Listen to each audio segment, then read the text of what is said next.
through the valley. During times of uncertainty, do we believe in the adversities that we see?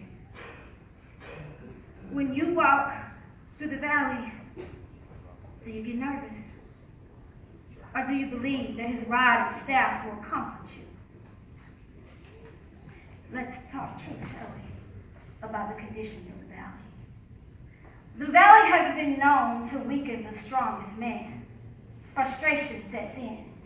Negative speaking begins, constituted by the cycle of sin through unwholesome words. Now doubt has made its way in. Yet God still calls you friend. From the beginning of the Bible to the very end, minor trials, major catastrophes, and possible crises, God instructs his people, do not be afraid. This can be a difficult challenge to undertake, especially when you're staring face to face with a defiant giant and if you're self-reliant. You see, Christianity can no longer begin only on the weekends, Saturdays and Sundays, reciting scripture from our seats.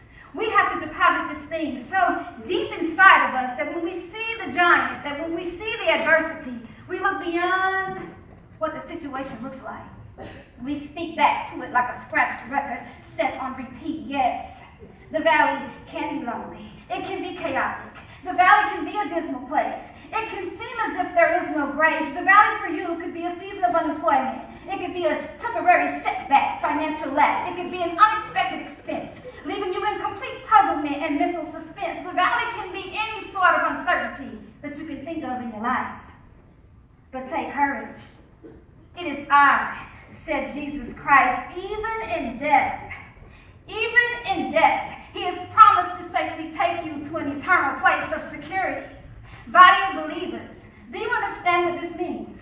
Regardless of the way the world may be trending, regardless of the adversities, the uncertainties, the very fact remains, the tomb is still empty. The Prince of Peace has made provision for you.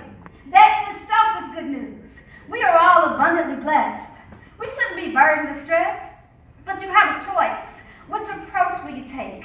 Will you allow life's adversities and uncertainties to burn you down with unnecessary weight? Or will you recognize who you are? You're a child of the Most High. Jesus Christ is the believer's battle cry, for he sits on the throne and he reigns as king, for this earth will pass away. But I know one thing. He's the Alpha and he's the Omega. He's the beginning and the end. He sticks closer than a brother and he calls us his friend. Our anchor from within, salt and light. The Christian's service. So yeah, life is coming with adversities and struggles, but the believer, we nervous.